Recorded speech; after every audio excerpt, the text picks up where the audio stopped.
Ladies and gentlemen, can I have your attention, please? So a lot of you are here this morning, so it won't be as funny, but we're going to start dance class. Is that what we're here for tonight?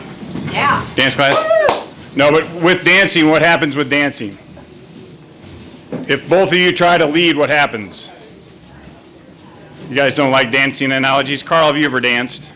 Oh, I'm a good dancer. Yep. Now, line dancing, what happens in line dancing? Purportedly. Everybody's in step, right? But that's not life. Everybody has different ideas how things should be done in life. The reason you're gathered here today, besides the great food and hanging out at a really cool Rusty Barrel and be able to get drinks over here, is because the city has partnered with SmithGroup to look at visioning. Doesn't mean anything's going to happen. Nothing's happening tomorrow. Nothing's probably happening next week, probably not even next year. It's visioning to see, do we want to do anything or not, or keep the things the same? Because a wise person named John Rowland once told me, people don't like the way the things are, but they don't like change either. Right? So what we want to do is get into your thought processes, get your opinions. We're going to have Jay Blue, and it's Jay, just a J. Easy to remember his name, just a J.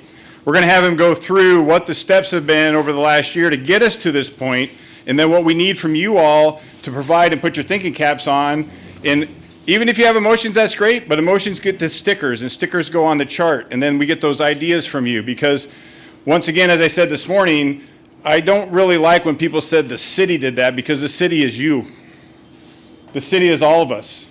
I am a part of the city. I'm a citizen just like you guys. Oh, the city did that or this. Okay, we'll take the blame. But we're working here today, and we've been working with you all, to how do we move forward and have a visioning that we can see for like our children or our grandchildren, right? And what is the other thing you always heard? That's the way it's always been. And you also know if you do the same thing over and over expecting the same results or different results, that's a sign of insanity, right? So what we're going to do today is celebrate Clinton, because I think Clinton, if you don't know, has a lot of stuff going on. I actually had a conversation with a couple of people this morning. They couldn't believe that Clinton was named number 4 of all the cities along the Mississippi on economic growth. Okay? Close to $3 billion have been ingested into the city of Clinton, both by current businesses, homeowners, and also new businesses coming in over the last 7 years. Let me repeat that. $3 billion has been ingested. Over 450 jobs have been created at the same time. How many housing units have we built, but how many more do we need to build? Right, Dennis? We need 565, right? Yes. And that's just in the next 5 years, and we don't even get caught up, right? And I do have a coin if you can answer this from this morning. How many people drive to Clinton every day to work? I mentioned it this morning. See if anybody was listening. I know it, but I heard you say it. Oh, you heard you say it? I heard it. You already forgot, Carl? I heard it. Okay. So, you know, we have a town of around 25,419 because we just had a baby yesterday. I keep track. Not me, but someone. And we have 9,000 people. Say that out loud. Say 9,000. That drive every day to Clinton to work. Well, if it's good enough to work here, it should be good enough to live here, don't you think? Yep, so what we basically want to be able to do is get your ideas today. We're going to let Jay run through his stuff. You can answer any questions you want. Make sure you get food as we go. This morning, I think we waited too long for bathroom break and food. But we really do care, and we really like to see this. We set it up to where it's north and south, and it's not as a continental divide, but that's how we're kind of thinking in our mind. The north side, up by Sawmill Museum, which we talked a little more in depth this morning, but then also the south side, which is over here on the Riverfront Park. And it's important to remember, it's a key caveat. What does the city own by the Sawmill Museum? Okay, 25th Avenue North Pumping Station, we own Rainbow Park, we own Myra Park, right? We own that. What do we own down in the south part? 100%, which is crazy, but that's okay. And we also know, we had discussions this morning, the majority of the landfills in the past were all on the river, and we understand that, right? But remember, if a developer comes, that's what they have to work through. They have to get the DNR approval. They have to make sure the ground is proper before we would go to build anything. So I'd ask your patience as Jay goes through. He has a really good brief. And remember this, it's as small as maybe we have a canoe and kayak launching area that you can go to. It's as big as maybe having condos and townhomes, somewhere in between as well. But we will never, ever get rid of an amenity without replacing it first. For example, let's say hypothetically, we had 2 ball fields that went away, say up at Meyer Park. we would create 4 ballparks, state-of-the-art ballparks that face the correct way before we'd even go forward and do things. Or if you hear about a swimming pool, if we ever were to do a new swimming pool, we'd basically build that first while the other one's in operation and then close the old one down. You guys tracking? So no amenities go away. And I know it's kind of near and dear to some people's heart when they talk about parkland. It is me too. My number one job when I retire is I'm probably going to go out west and hang out in all the national parks because it's a blessing. Parks are a blessing, and we're all about parks. And that's for another day, but we're going to have a lot more acres that we're unveiling for parks in the city of Clinton. And you guys will all be shell-shocked and amazed of what we're going to do, from dog parks to other playgrounds and stuff as well. But without further ado, allow me to introduce, from SmithGroup, Jay Blue.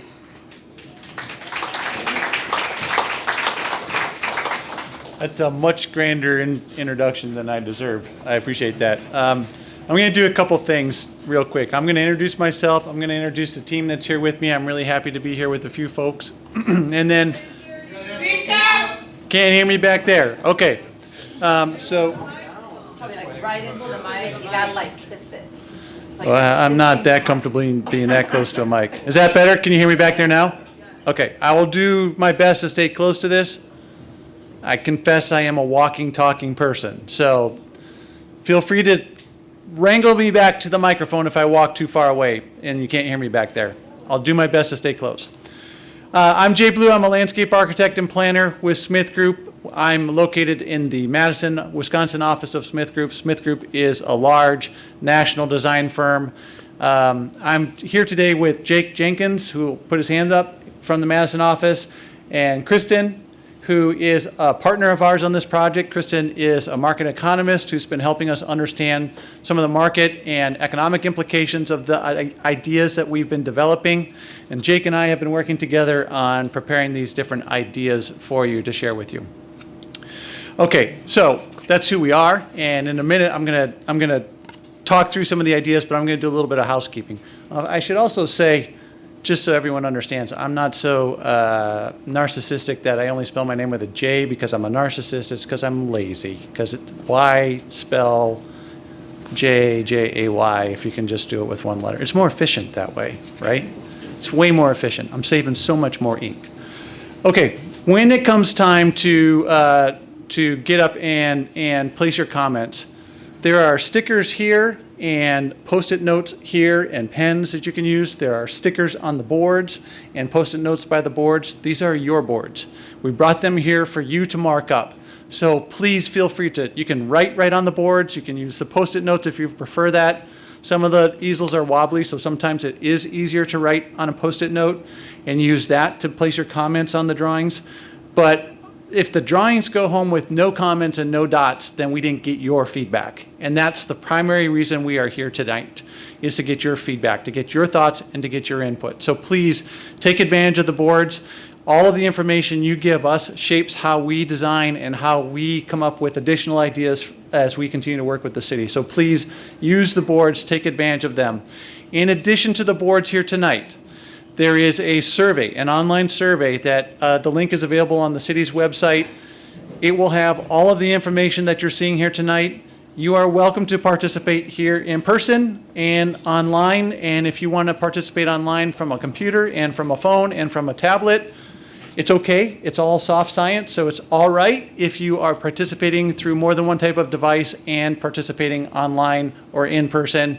It's okay to give the same comment more than once. That's absolutely acceptable. So don't feel like I was here tonight and I put my comment on the board and so I shouldn't participate online. You should. Please participate. Please also, I'll remind all of you again, please also ask your neighbors, your partners, your spouses, your children, the people you go to church with, the people you hang out with and have drinks with, the people you play pickleball with, whoever, to participate in this process. The more feedback we get from you, the better the design is that we prepare, the better the content is that we prepare. Because I'll let you in a little secret, I'm not a mind reader. We do our best to come up with the best ideas, but if you don't tell us what you like and what you don't like, we don't know. So we're here. This is your opportunity to give us feedback. This is really important. We heard this morning multiple times. When is it going to be our chance? This is one of your chances right now. Make sure you give your feedback. This is one of your big chances to give your feedback.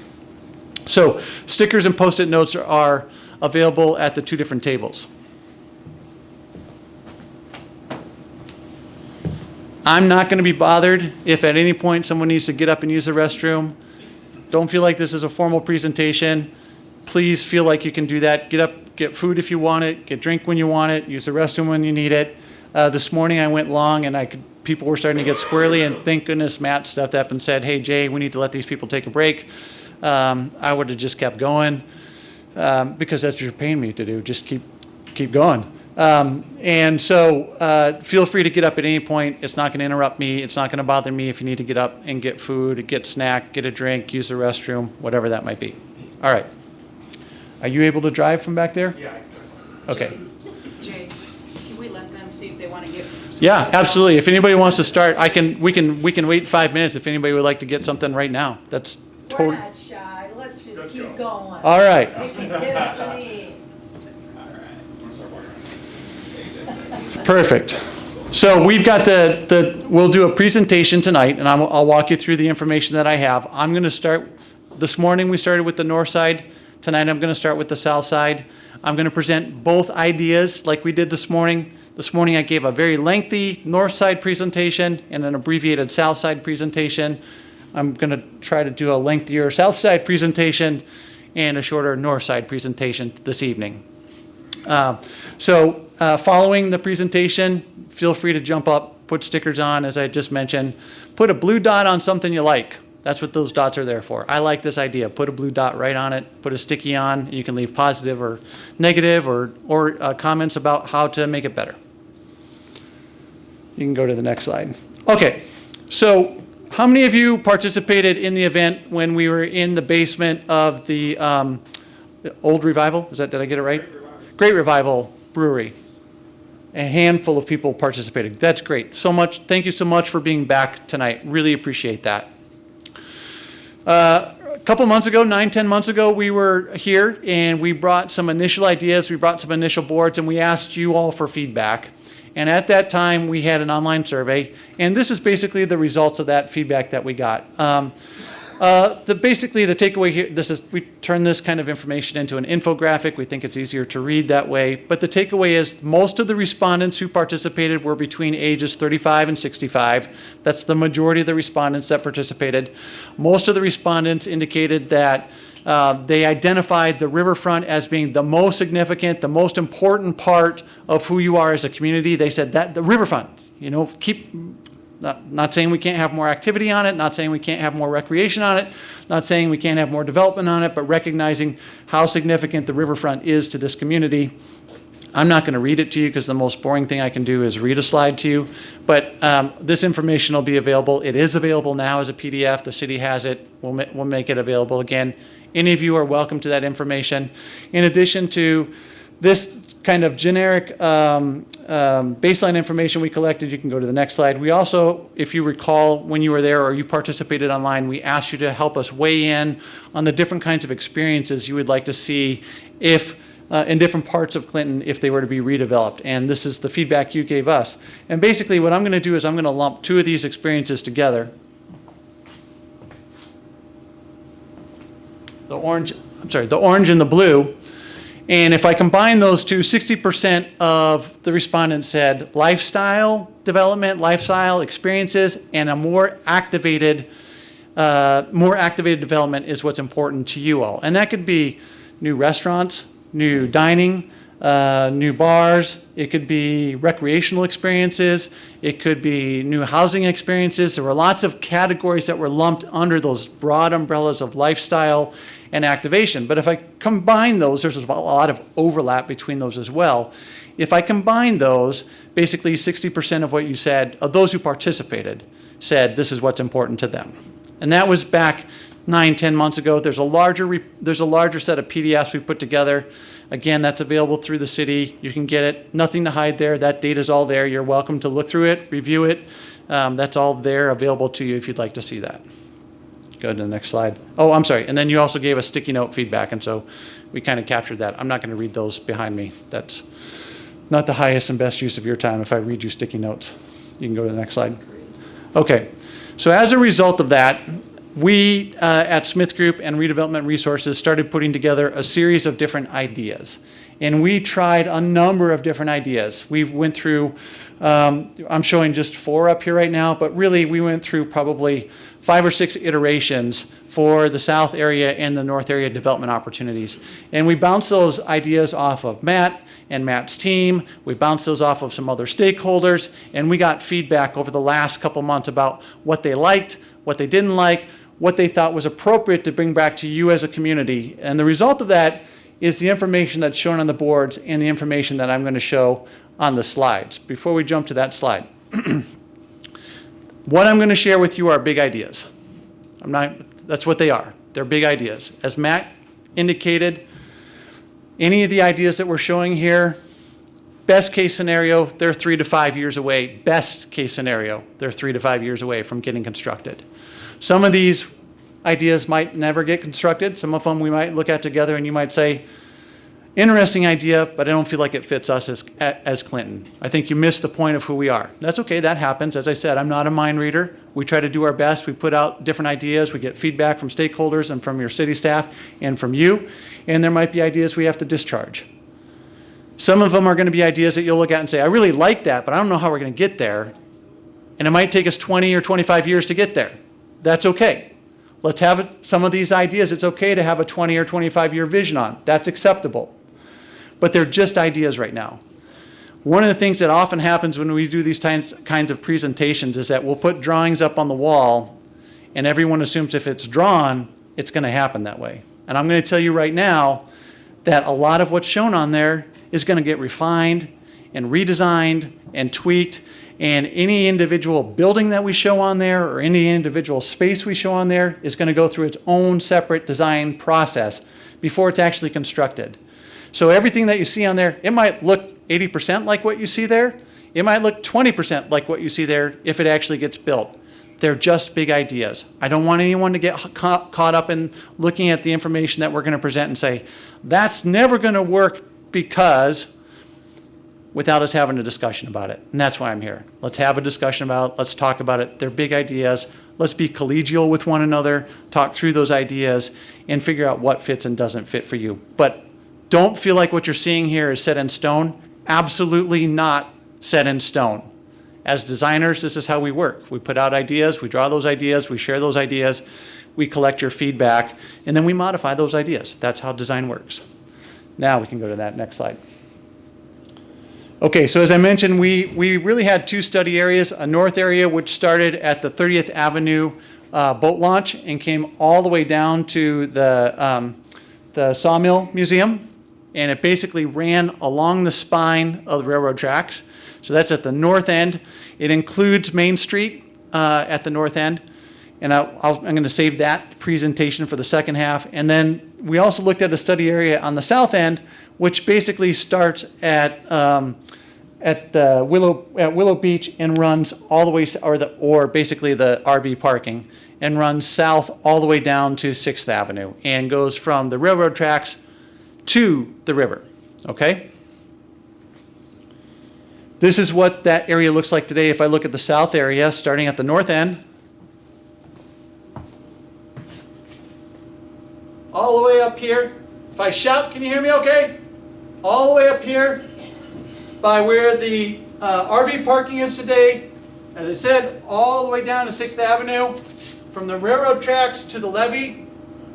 What's shown in blue here is the FEMA floodway, 100-year flood.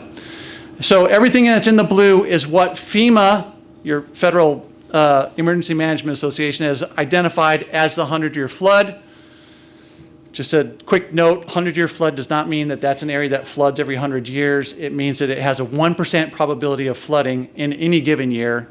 And in any given year, you can have no 100-year floods. You could have 5 100-year floods. It does not mean that it's going to flood every 100 years. That's not what it means. It's a bad nomenclature on the part of FEMA, but it just means it has a 1% probability of flooding in any given year. Next slide. Then what we did is I had my team, actually Jake did this for us, I had my team create a digital model of existing conditions, and that's what you're seeing behind me right now. This is essentially that area that we just saw on that plan, modeled, all of those white buildings that are behind me, Those are all the existing buildings that are there today.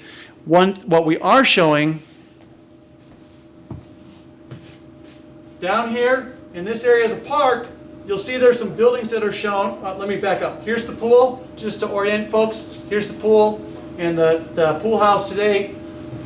Here's the Lumber King Stadium. Over here is the RV parking. You're seeing what look like structures out here in the park today. I'm showing all the tents and trailers that come in for tailgates and tall boys. So you're seeing the TNT setup there. That's what all of those, they look like structures. They're temporary tents or temporary trailers that come in for TNT. That's what you're seeing in that green space. So there aren't buildings there today in some of those spaces. We're showing what that TNT setup looks like today. And then here's a concept for how we might redevelop that. And what we did for the south area is we came up with a series of concepts. I'm going to break them down in just a minute. But basically, in this area that's labeled A, we came up with two ideas for how the area labeled A could be developed and the area labeled B can be developed. When you have the chance to actually use the physical boards, we created little cutout play pieces for you. They're at scale. You can take them right off the board, lay them right in here, and see how that development scenario looks. So we created those little play pieces so you can pop them in and off and see what's there today, what the existing condition is, and then see what that proposed condition looks like. Go ahead to my next slide, please. Then we modeled this. Same thing. We took the proposed condition and we modeled it in two ways. I think we've got two slides, right, Jake? Just this one slide. There we go. Perfect, right there. All right, so in this version of the south side, here's what we've got going on. Nothing changes with Lumber Kings. They stay as they are today. Lumber Kings isn't going anywhere. We're not changing who they are. We're not changing that space. All of the setup space and all of the green space associated with TNT stays as it is, so that TNT can continue to function the way it functions today.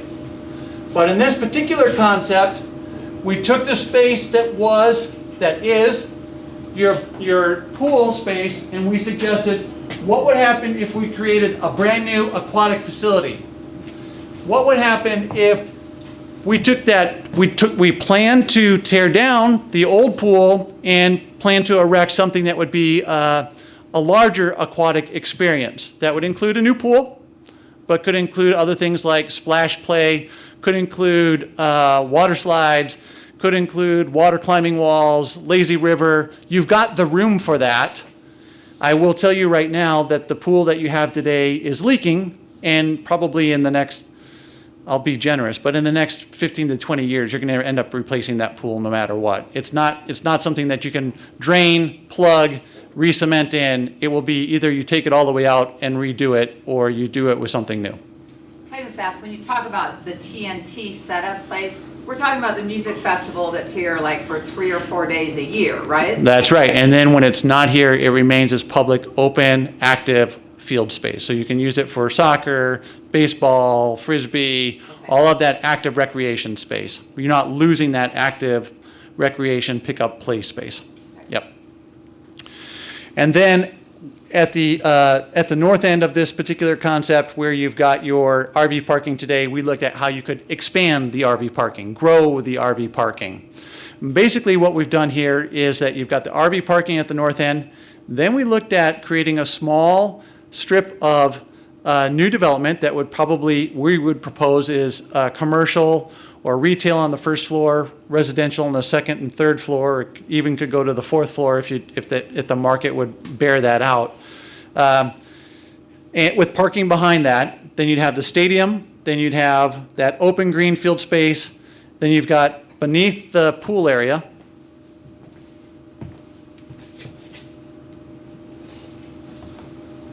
some additional residential development with commercial space on the first floor.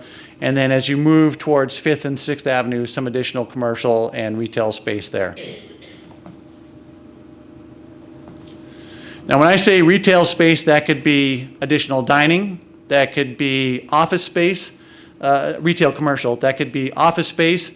One of the things that we looked at and part of Kristen's evaluation for this particular portion of your community was looking at active retail space. I'm going to try to, I think of pickle and pickle, but help me think of another. Like an indoor climbing wall would be an active indoor recreational space. There's a restaurant chain that's the fastest growing restaurant chain in the U.S. It's called Pickle and Pickle, where you go in and you have burgers and you play pickleball inside. So there are a number of the buildings that we're showing here are sized such that you could have indoor active recreational space on that first floor or first and second floor, depending on how you would fit that space out. So basically in this concept, you end up with a recreational core, some development on the outside, and then improvement expansion of your RV parking space on the north end. And this model here is showing approximately what that would look like. When you have a chance to go up to the board, all of these images are on the boards. The two different models that you're seeing here, all of the concepts will be on the boards. You'll see them there on the boards. If you're having a hard time seeing from way back there, they're on the boards for sure. Then we looked at an alternative concept for the south side. And in the alternative concept, what we did here, this is the pool space here. Right here's the pool space. What we proposed in this particular concept was you continue to operate your pool and you develop a new pool space, a new aquatic facility space in the location of the RV parking. That means the RV parking at the north end would go to a new location. You'd continue to operate your pool there today. It's going to take you, if you haven't been through a new pool or aquatic facility design process, it's going to take you about 2 years to build that. 18 months to 24 months to build a new aquatic facility. Whether you're shutting down your old pool and rebuilding in that location, or whether you're building a new one. If you shut down in your existing location and rebuild in that location, you're probably looking at closer to 30 to 36 months before you could have the pool open. If you build in a new location, you can keep your current pool open, and within 24 months, you would typically have a new facility open and operating, and then you could close down your old pool. So we looked at moving the pool to where the RV parking is today, creating a new aquatic facility, and then the space where the pool is becomes commercial, residential development, and the RV parking would go to a new location at the north end of Clinton. And again, I want to be really clear, we went through lots of different ideas, we bounced lots of different ideas. We're not sharing all the ideas that we developed that we bounced off of stakeholders and councilmen and Matt's team. Some really wild ideas we proposed. If I give you a glimpse behind the curtain, I mean, this is what you hire designers to do as we walk in and we say, well, let's start with some wild ideas like what happens if the stadium moved? And we just got to play out those ideas. You got to work them out because you can work them out on paper and it doesn't, you're not moving brick, you're not moving mortar, but you can play out those ideas. We went through lots of different ideation sessions before we came back with these ideas that we felt are probable, and Kristen helped us confirm that they are market-driven, market-supported. So the concepts that we're showing here, the level of development that we're showing here is achievable in Clinton. Not achievable in 3 years from now, not achievable in 5 years from now, but it is achievable and it is market-supported, and it fits many of the market needs that you have in your community today in terms of your housing stock and the types of housing demands that you have within your market today. I'm going to stop there. Are there questions or comments about the south side? And I apologize, you are all really far away, but I realize you can't probably see it very well, but yes. I remember thank you, I like your vision. I remember a couple years ago when the Strand Theater building was still up and even right after it was torn down. I had a client who was interested in buying that and when it was still up and after it was torn down. But somebody else was trying to steer them away to a different location in town. And they scared them by saying, no, that's too close to the Allied Steel Superfund site. And at the time, and since then, I met with the lead toxologist for the United States federal government in Washington, D.C., was my roommate my sophomore year of college. And he said, Dennis, we can get that addressed, and when the community is ready, come back to me, and we can get that completely removed, so that's not a problem. So that's, I think, a good encouraging thing, that if someone brings that up as an excuse to not make some of these changes, we can get that done, and get that fixed. So for the video, because I am being recorded, I'll repeat what Dennis is saying here, is that don't let the Superfund site restrict us from ideating what could happen here. I want to point out the Superfund site right here. So in all of the concepts that we created for the south side, we did not show deep footing development on top of the Superfund site. Dennis is correct. You could get grant funding and a developer could come in and they could come along and they could say, hey, market support's putting some kind of development here and we're willing to pay the cost for the mitigation. In our current concept, some of what we're doing is pushing the easy button. We're not touching the Superfund site. We're leaving that green space, and you can have green. It's safe for you to be on it today. There's a polymer layer that's protecting you from that Superfund contamination, and then there's soil on top of that. You can continue to have recreational experiences on top of that space, and that's the way we're treating it in these concepts today. I know all about that Superfund site. It was a partial cleanup. There's areas there where you can go down 10 or 12 foot and you go through 20 foot of coal cover. And there's a cancer risk associated with that in that area. Now in Dubuque, they did a complete removal. And this was only a partial removal, unfortunately. Maybe they can come back and dig it all up, but it's there. In fact, Turner Electric, we built you don't know what that is, but they built a building there and they had to go down 13 foot and dig that crap out of there before you could go to So yeah, a lot of things can be done, but it costs money. Yeah, so the gentleman over here is just sharing anecdotally, he has some experience or some understanding of the Superfund site, and that there's identifying, as I said, that there's still some contamination beneath that polymer that's there. It could still be cleaned up, and that's still a possibility, and nothing stops you from pursuing those opportunities to chase that cleanup level. It would happen at a federal level. You would need federal aid to come in and do that level of cleanup, and nothing's stopping you from doing that. You still could do that, and it's frankly, as I said, we went through lots of different ideas with Matt and the team and council.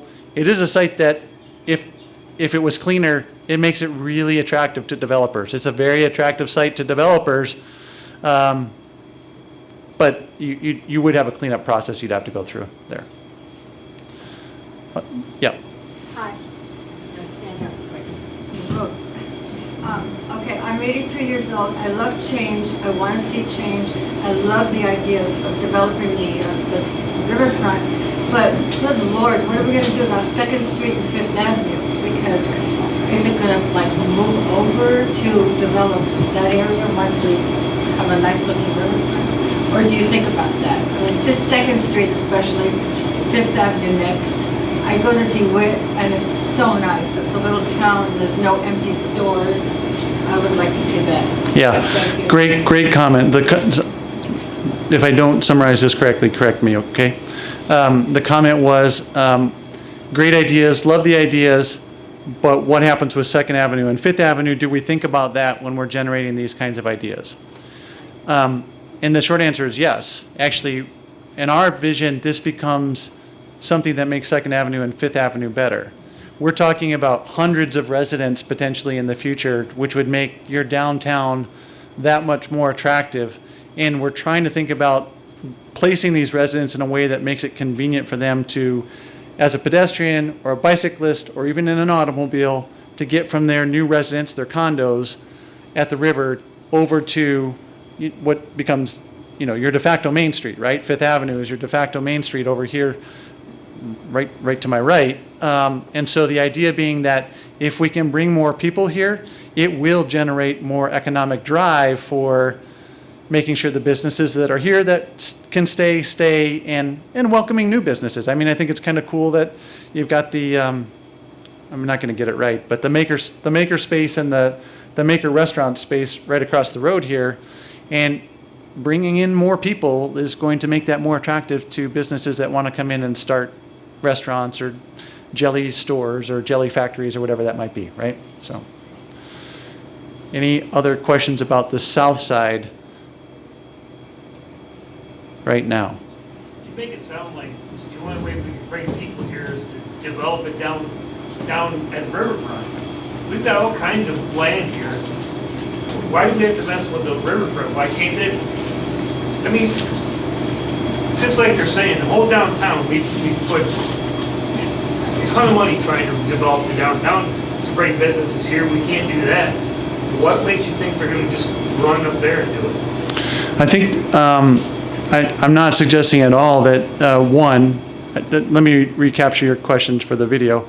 There's lots of space in Clinton that's developable. You've spent lots of time as a community. You've spent lots of time and energy into trying to attract developers and to improve development along Fifth, and even in parts of Maine, if we were to go north.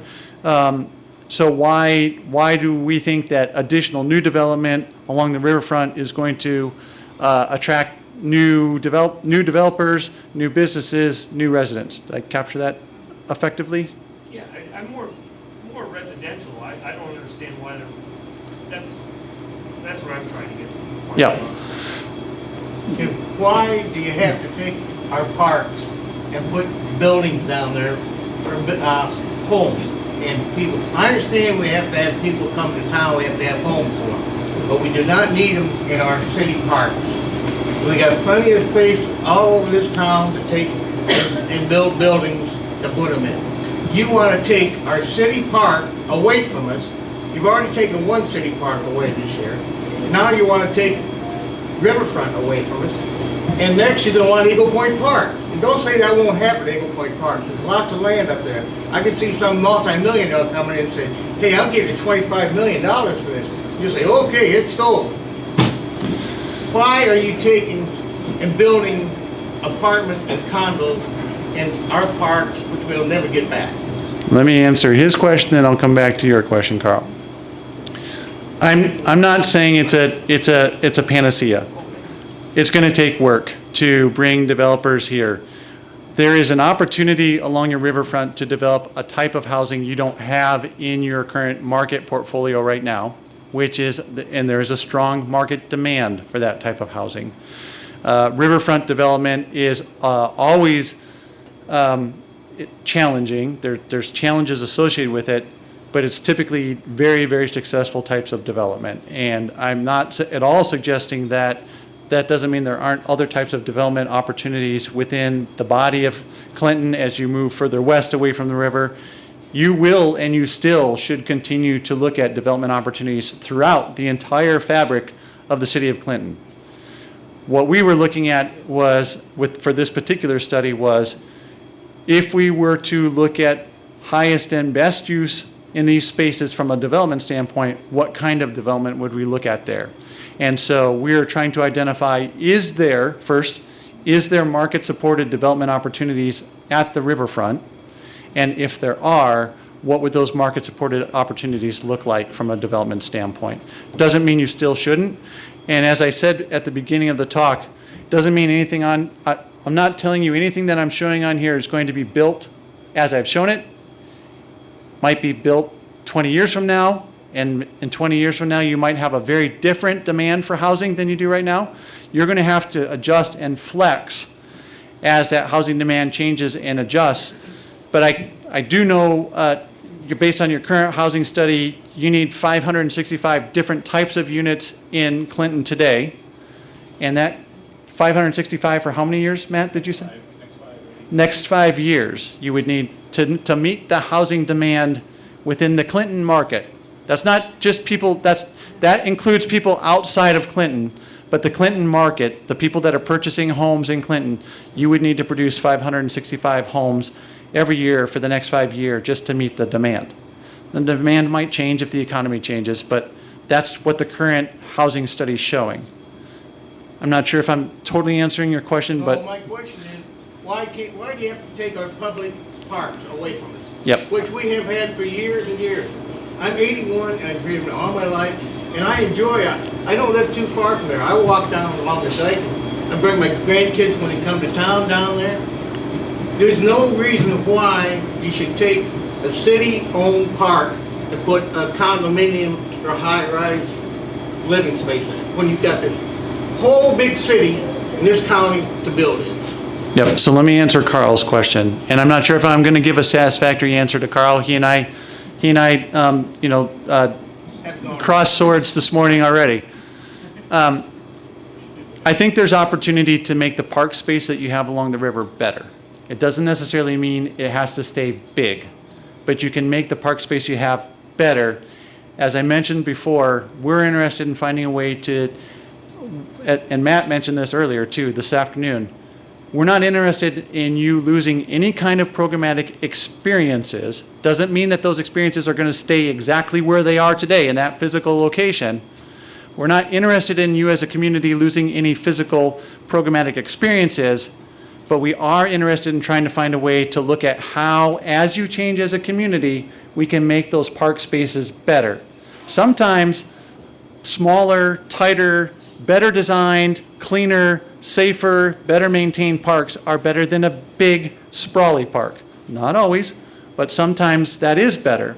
And sometimes having more people down by your riverfront will actually make the parks feel more engaging. The more people that are there, the more people that will want to be there.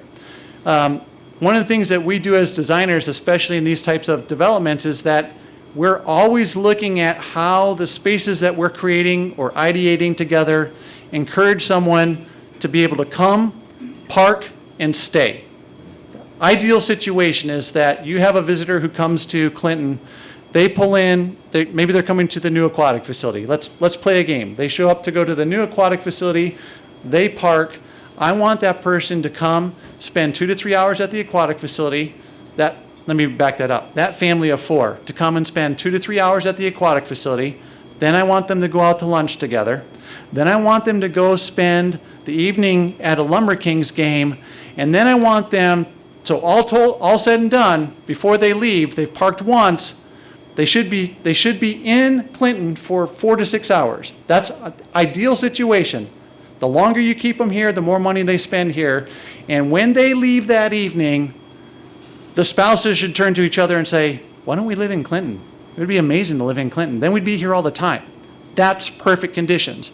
That's perfect conditions for someone who's visiting. How about for someone who lives here in Clinton? Perfect conditions is that you feel like you can get there, you can use that space is well maintained, it's safe, it's comfortable, it's activated, that it has the amenities you need.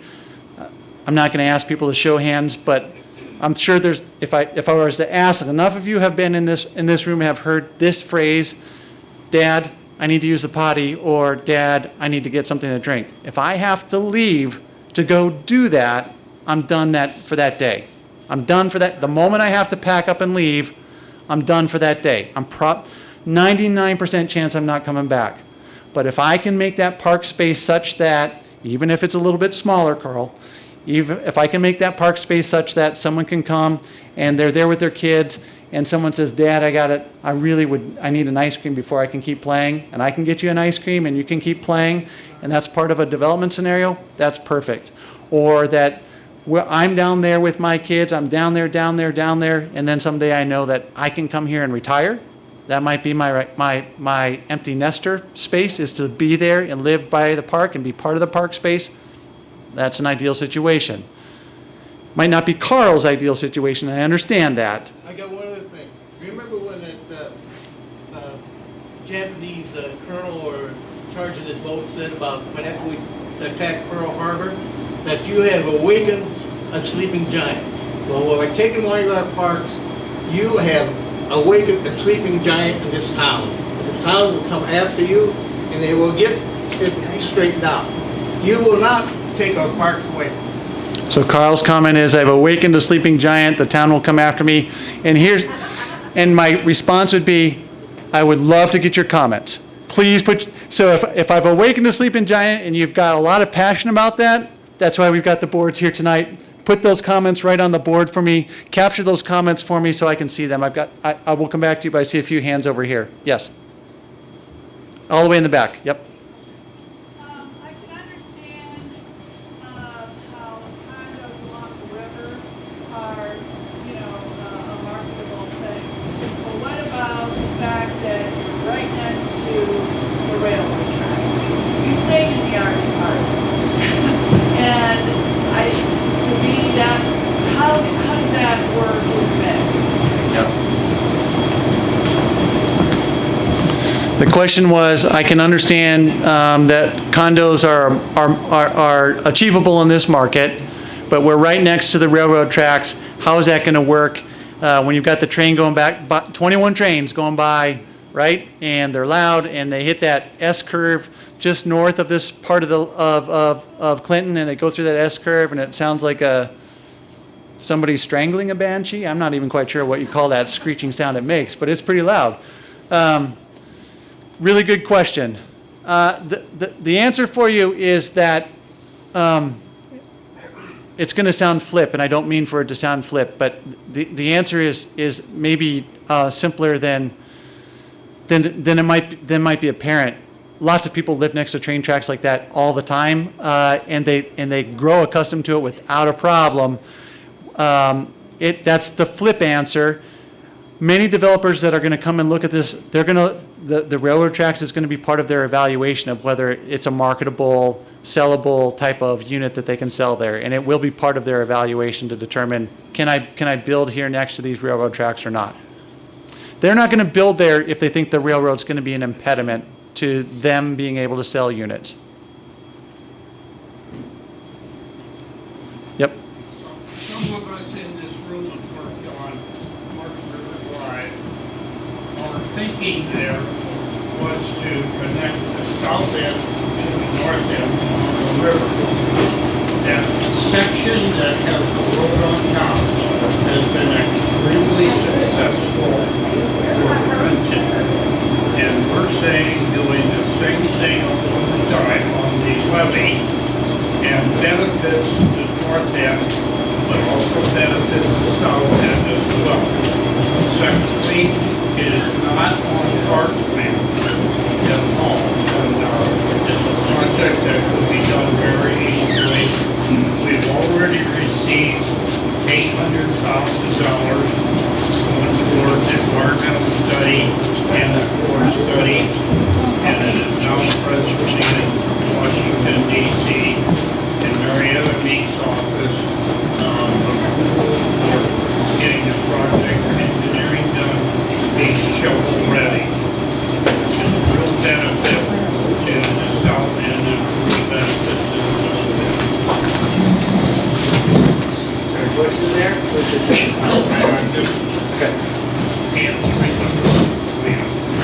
Yep. So the comment from the gentleman in the gunmetal shirt was that sorry, help me with the road name again. I just spaced out on it. What is it? North River Drive. South River Drive. I don't know why I wanted to. North River Drive. I wanted to call it Park Street. I'm sorry. North River. Thank you. I already gave a presentation. I'm running out of vocabulary, so that's just about used it all up for the day. North River Drive. The comment was that the connection to North River Drive. There are a number of folks here tonight represent those that are interested in that North River Drive connection, and reiterating that the North River Drive connection has already got some funding attached to it. Has already got some, it's already in process from a regulatory review standpoint, and that it would be a potential benefit to the development we're showing at the north end and the development at the south end. Did I adequately capture the comment? Is there more to add to that comment? Did I capture it effectively? Yep, okay. Yes? Can I piggyback on something Dave said? Sure. As far as North River Drive? When I when we've been at different riverfront meetings or different meetings in the community, they have said this fall, the Smith Group will come here and give us their thoughts or our organized thoughts of this. And I own most people here know, I own a couple of businesses here in town. So when I say this, you're gonna say, I can't believe a business person just said this. You know, us as citizens don't always care with bringing people to our community, bringing businesses, bringing new houses. I think something that North River Drive does is opens up the river to our community who lives here. I expected to walk in this morning and then I didn't get time to look at the maps, but it's cool. It's lots of new living, it's repurposed recreational stuff, but I expected to come here. Sunday, we docked our boat, or launched our boat at the marina. Huge water flow issue down there. There's all this snotty green stuff on top of our beautiful riverfront. There's a flow area that we've been trying to fix forever, which they're still doing that and maybe they're fixing it. But I expected to walk in here and see new access to the river for people who live in our community. We want to use the river. It's very limited boat access. Our crown jewel here in town, no doubt, is the Mississippi River. But and correct me if I'm wrong, and this is just my opinion, this is all about new living spaces on the river, repurposing stuff. Does this make our river more accessible for our community people who live here? You know, some new restaurants would be cool.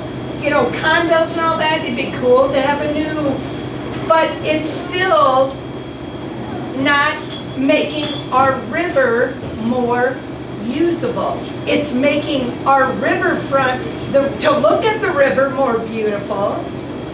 But I just thought, and that's where North River Drive gives access to the river as far as, and again, we need new people in this community. We need people to come to our community, but at some point in time, we have to worry about the people who live in this community and give them things to do. Yep. So the comment was a lot. The comment was, with regards to the North River Drive, there was an expectation that when you came to the meeting tonight, you were going to see some ideas basically from our north study area to our south study area and our recommendations for what should happen in that space.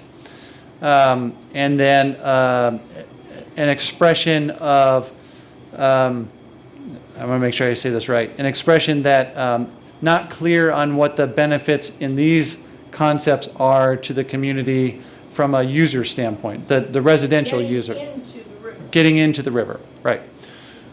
What we've tried to do is develop ideas that we feel will activate that river edge and look at where we can enhance the existing access that you have associated with either at the south end or at the north end. But we have not tried to create, other than a little bit of a beach space over by Willows Island, we didn't try to create new experiences along that river's edge or even along that corridor that would be the new road, potential road corridor. We've really focused on trying to find a way to activate the spaces where people are already able to get to the river effectively and make those spaces better. And that's where we've put our concentration in terms of the ideas that we've developed. I'm not saying that there can't and still shouldn't be some study on that corridor space in there, but that's how we've we've gone about our exercises to look at there's access at the north end at 30th Avenue and at the boat dock with the gate, and there's access at the south end.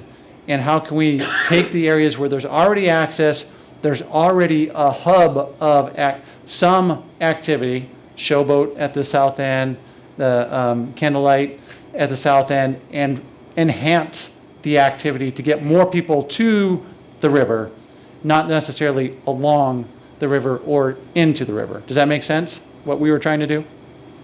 Is that clear, what we were trying to do? When you say this enhances access to the river, maybe I'm just not seeing that, which that could be too. Well, what we're proposing is improving, I mean, I haven't spent a lot of time talking about it, but we did talk about improving the marina at the south end and how that marina might operate.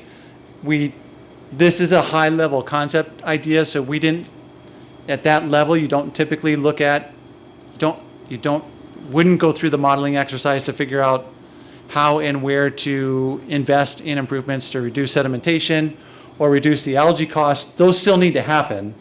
We're not saying that they shouldn't happen, and we would agree with you. That has to happen, because if you were to build all this and a bunch of people were there and it smelled bad because of algae, it's going to fail, right? You're still going to have to go through that work to do that level of cleanup, to improve the access where you've got existing access, maybe even grow some of that. I mean, Matt will tell you, we had some wild marina ideas we threw out there that probably would have stretched the community a little far in terms of some of the thoughts we had about how you might even grow the marina at the south end, as an example. And what we focused on for tonight was how can we get more people there? How can we get more people there? And then look at understanding we would improve the access that's there in these two locations. There was a question over here, I think. Did you have your hand up? Earlier, yeah, I was just gonna say, I didn't like the fact that we wanted to move the RV park, that does bring a lot of tourism too, because, they come down there, they go to RV, they visit our pool, they go to the Lumber Kings, they visit Candlelight.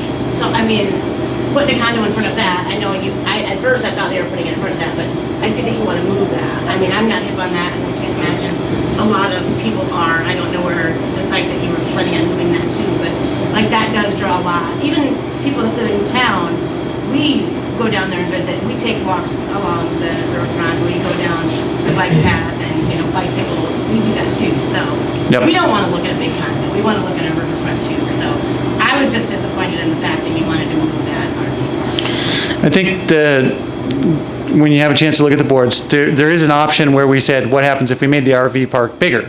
And so we recognize that as to your community, you might look at that and say, that actually is an asset to us. We don't want to lose that down here. And that's why we said there could be an option where the RV park went away and that moved to a new location. Or there could be an option where we look at, can we make the RV park bigger, actually fit more RVs in there, safer. And so we recognize that might not need to go away. Or people come and fish. I mean, yep. There's a lot of, sure. There's a lot of things people do. Yep, and that's why we've got, when you have a chance to go to the board, play with those play pieces to see what seems to resonate with you. Why don't, yeah. Yep, go ahead. Housing, condos, what is that, full, moderate? I think I heard that before. In terms of the income value? Yeah, for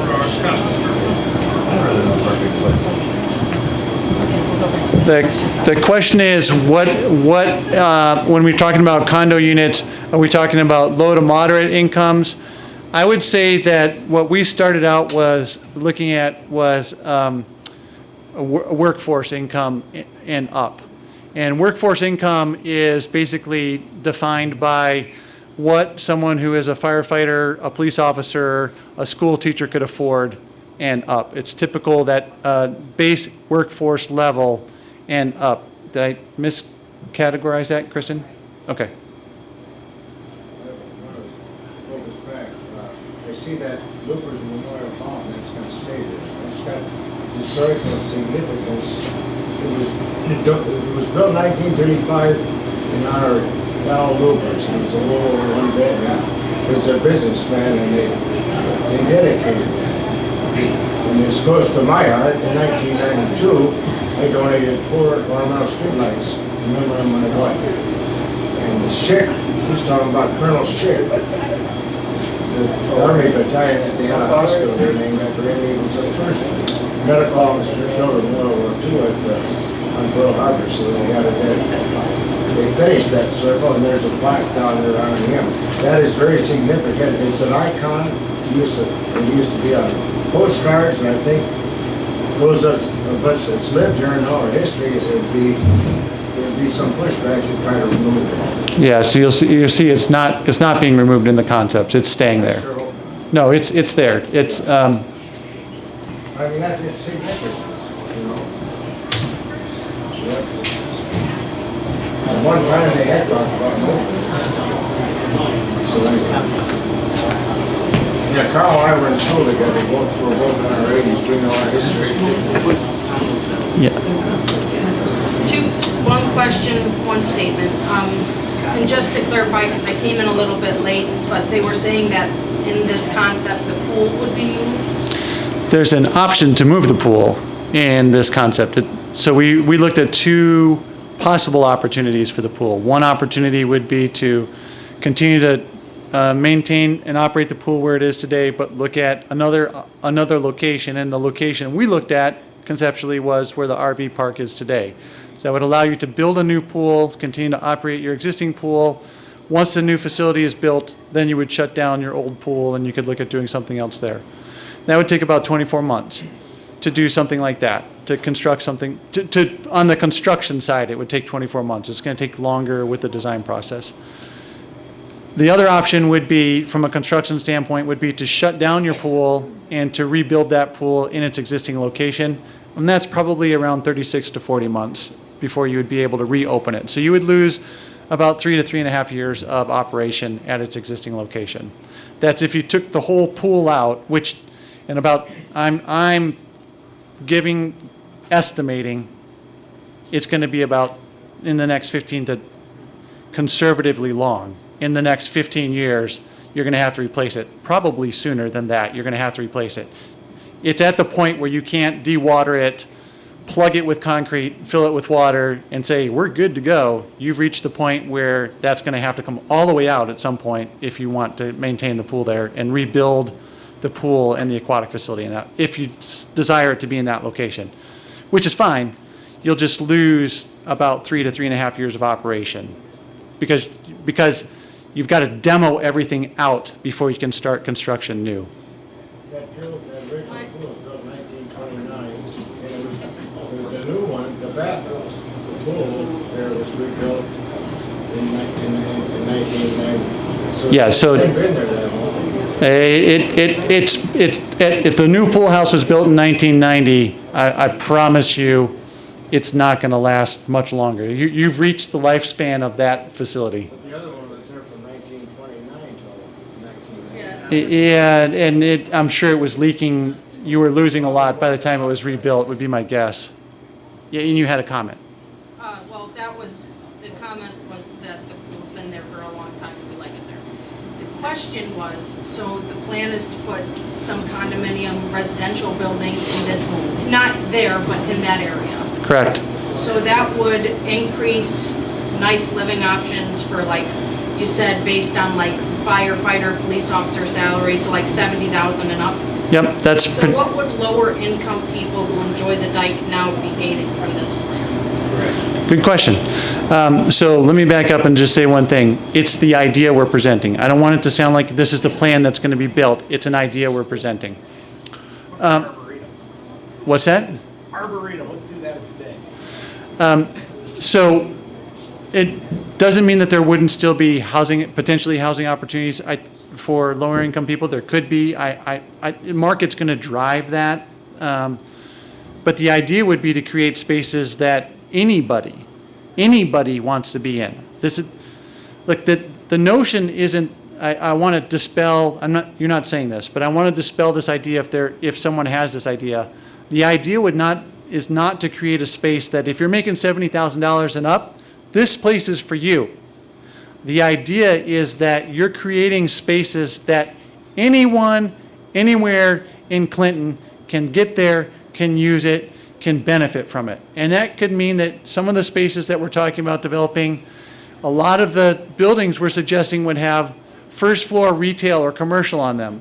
I want there to be new restaurants down there. I want there to be a new bakery, new coffee shop, whatever down there. I want there to be an indoor climbing gym. I want there to be space that no matter who you are, it's accessible to you. You feel like this is still your riverfront, your community, your space, and it's what you like plus, not restricting anyone from being there, which I know you're not suggesting that, but I don't want anyone to feel like the idea is that. That's not the intent at all. The intent is, how can we get more people to be there? The more people that we can attract to the riverfront, the more people that will come to the riverfront. I mean, people are like magnets to one another.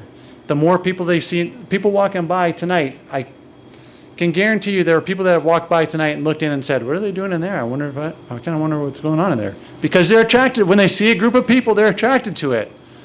And the more people you can have down by your riverfront, the more people you're going to attract to your riverfront. Yeah. I have a question. Right now, the city owns all of that.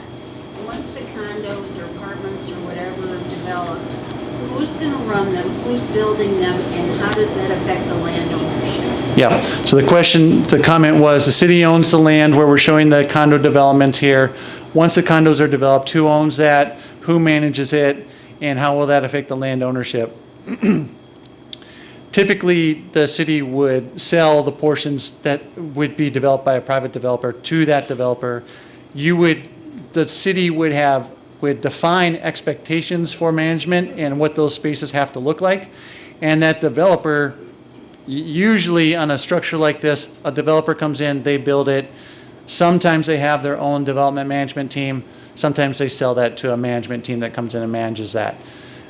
That happens all over the country, and you can have really amazing facilities that are managed that way. It's not uncommon at all. But the city would not be the owner of those parcels. Now, the city could enter into a long-term, there are arrangements that can be made where the city can enter into, potentially. Let me say this. I'm not an attorney. So what I'm about to say is not legal advice, not legal guidance. The city could also potentially enter into a long-term lease with someone that says, we're going to lease you this property for $1 for 100 years, or something to that effect. And if it's attractive to a developer, they may say, yeah, I'll develop on that space for $1 for 100 years. Yeah, I might do that. So there are different scenarios, but the intent, to be clear, which you didn't ask, but I'm answering a different question. The city would not be the developer. The city would not be the owner. It would be private development that would be executing these structures. So they would be paying property taxes? They would be paying property taxes, correct. That is correct. Which is one of the reasons that we would look at, one of the reasons we started at the $70,000 or the police firefighter income and up, is because the tax value on riverfront property is significantly higher than the tax value on a parcel that might be further to the west. Doesn't mean that the parcel further to the west isn't nicer. It might actually be nicer, but just by being on the riverfront, the taxable value goes up. Yes. So when I look at your drawings here, it looks like some of the places where you have condos is where people currently park.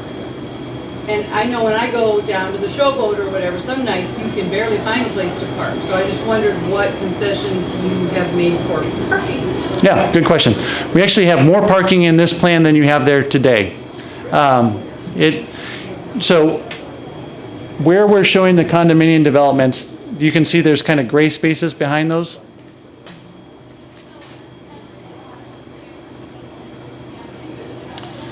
And there's still some opportunity for even some potential additional parking adjacent to the Lumber King Stadium.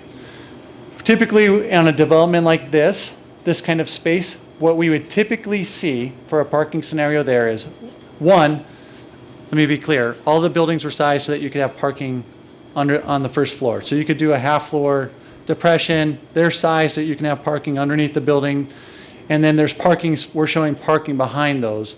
In those types of open lot parking spaces, typically what is done in this situation is that it's open to the public from some time period, like 8 a.m. to 8 p.m. And then it's resident only from 8 p.m. till 8 a.m. or 10 to 8 or something like that. There's often a time period.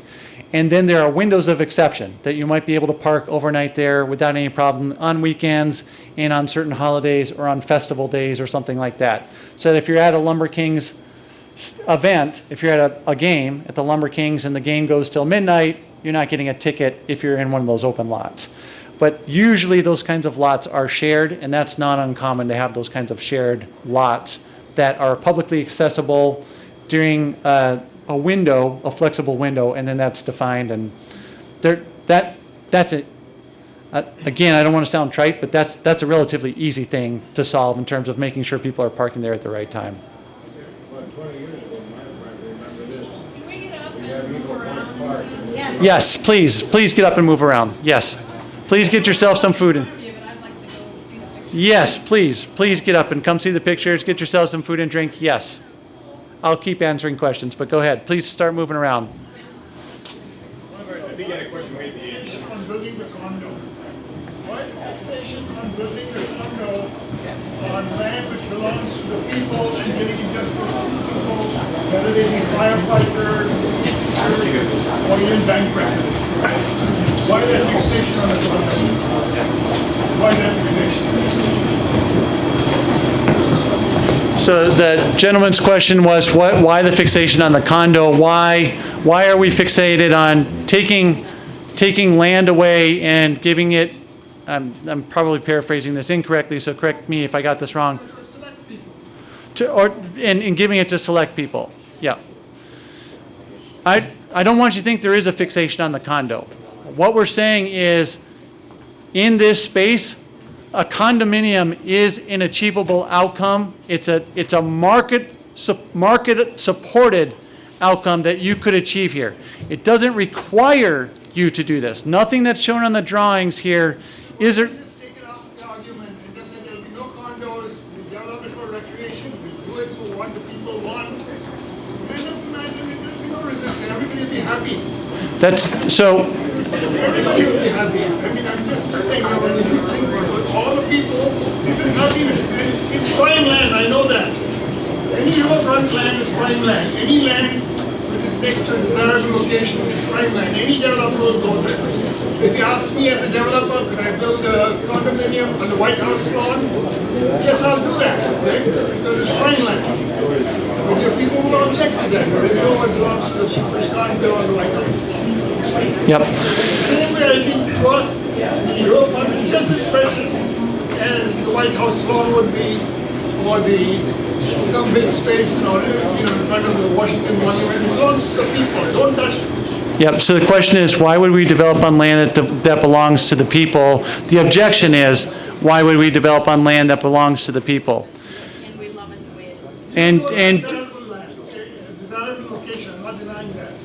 yep, and I hear you. You're saying you recognize it's desirable for development, and then the woman in the front here is saying, hey, we like it the way it is, don't change it. This is why we're having a public feedback response. This is why we have these meetings, is to collect your feedback.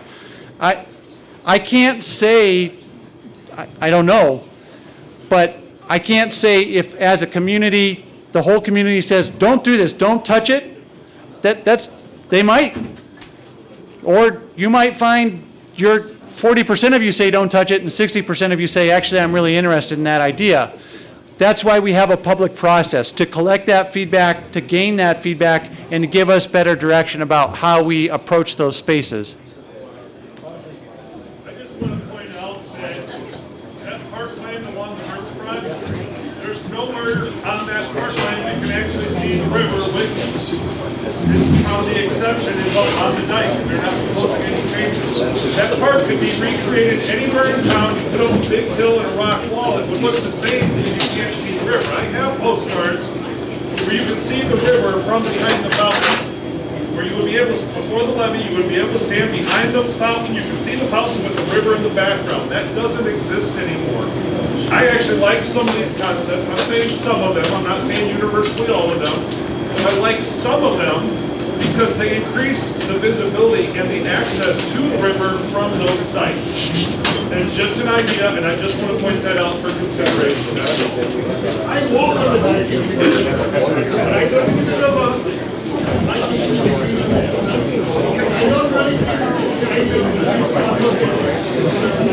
So let me do this with the crowd.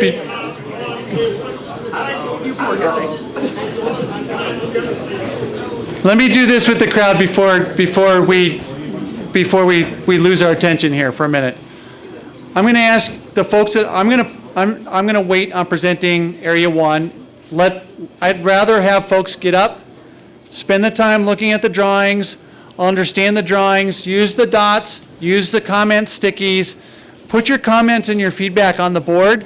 And I will ask this, I don't think there's any problem with people engaging in discussion with one another, but let's be collegial with one another. Let's look at how we can work through and talk through ideas.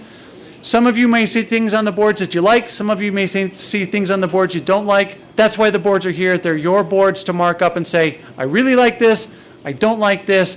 Why don't I cut you loose to give us some feedback, and then we can come back and talk about the north area after you've had a chance to give us some feedback on the south area. So get up, get some food, get some water or some juice or Kool-Aid, and come give us some comments on the boards.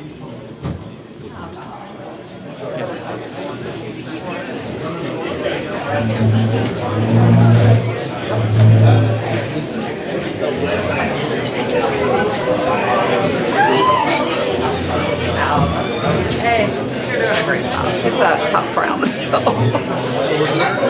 All right. That's why they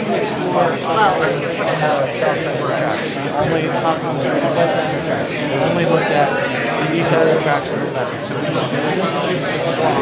in this location, just this one. At the north end, we did look at some parcels on the west side of the tracks. At the north end, well, I'm more worried about this side because I actually own this.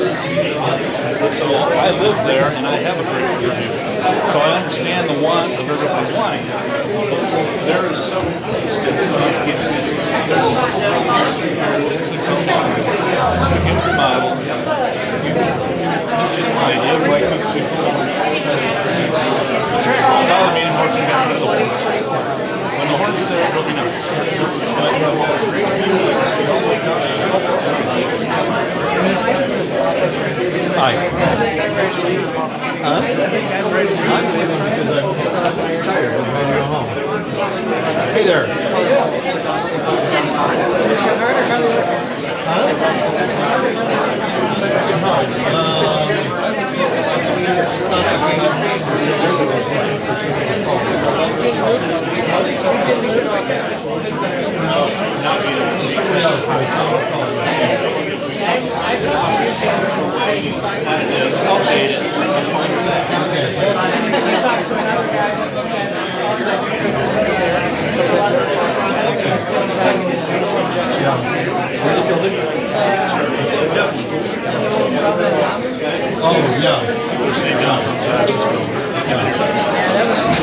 Yeah, the braking issues there in the back are a problem. Yeah, he wants to try and get that. He wants to do it the right thing for the right reason, not the right way. Or so we're going to create a bigger problem. When is this meeting? Still have the review. You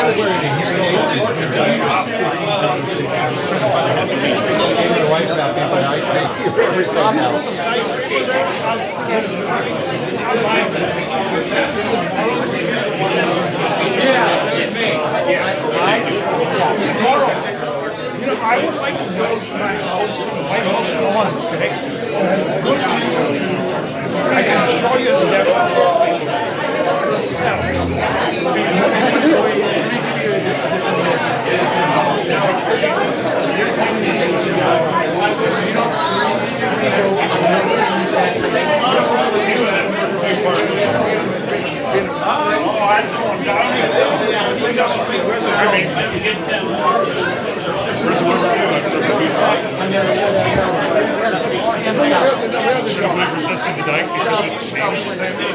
think that's one thing we can all agree on. For the city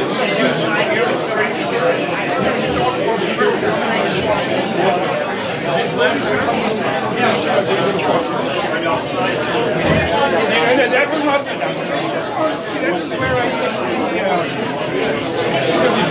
like all the people that tell me how to go.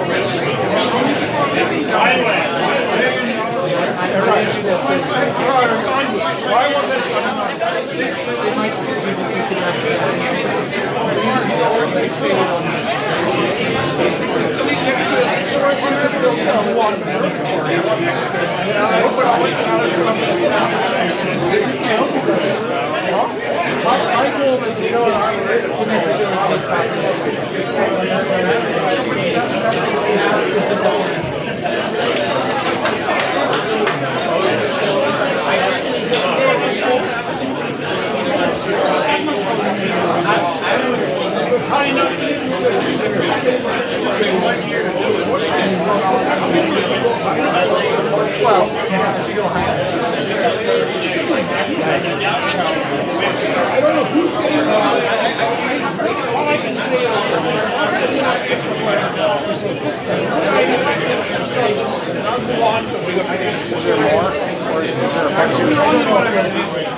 check it out.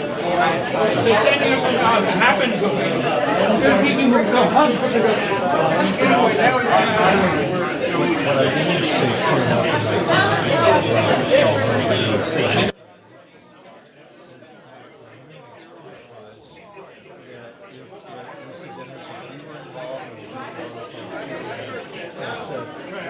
Reduce the whole level of